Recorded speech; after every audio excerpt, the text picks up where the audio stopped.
অভ্যুত্থান চলাকালীন সময়ে যে মানবতা বিরোধী অপরাধ সংগঠনের অভিযোগ আনা হয়েছে তার ৪৭তম সাক্ষী নাহিদ ইসলাম আন্দোলনের ১ নম্বর সমন্বয়কের সাক্ষ্য গ্রহণ আমরা শুরু করেছি। তিনি তার জবানবন্দি আংশিক প্রদান করেছেন। এই জবানবন্দির শুরুতে তিনি ২০১৮ সালের কোটা সংস্কারের আন্দোলনের বর্ণনা দিয়েছেন। ২০১৯ সালের ডাকসু ইলেকশনের বর্ণনা দিয়েছেন। তারপরে বিভিন্ন ঘটনার বর্ণনা দিয়ে ২০২৪ সালের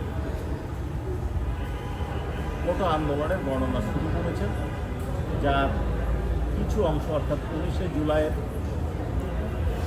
একটি অংশের বর্ণনা দিয়েছেন।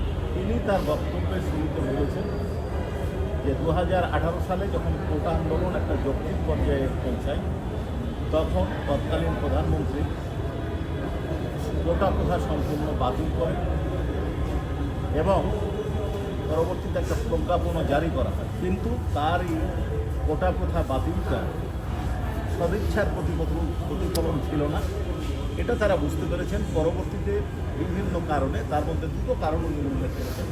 এক, কোটা প্রথা বাতিলের পরেও আন্দোলনকারীদের ওপর অত্যাচার করেছে ছাত্রলীগ, তাদেরকে পুলিশ গ্রেপ্তার করেছে এবং পরবর্তীতে সাবেক প্রধানমন্ত্রী প্রেস ব্রিফিংয়ে বলেছেন যে এটা রাগের বশবর্তী হয়ে তিনি বাতিল করেছেন। এরপরে ডাকসু ইলেকশনে যে অনিয়ম হয়েছে, বিজয়ী পক্ষকে দেখানো হয়েছে, পরাজিতকে বিজয়ী দেখানো হয়েছে, সেই বর্ণনা দিয়েছেন। পরবর্তীতে ২০২৩ সালে তিনি ছাত্রদের অধিকার সংরক্ষণের জন্য একটা নতুন সংগঠন গড়েছিলেন, সেই সংগঠনের কথা বলেছেন।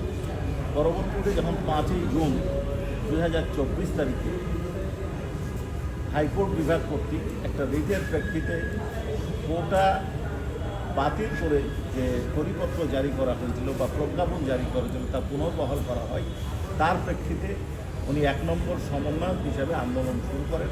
তার বর্ণনা দিয়েছেন, তাতে উনি পরিষ্কার বলেছেন যে আন্দোলন শুরুর পরে আন্দোলন শুরু যখন হয় তখন তাদের উপর কীভাবে অত্যাচার শুরু হয়, কী ধরনের বর্ণনা হয়। মূল বর্ণনায় উনি এসেছেন ১৪ই এই ছবিটা নিও 14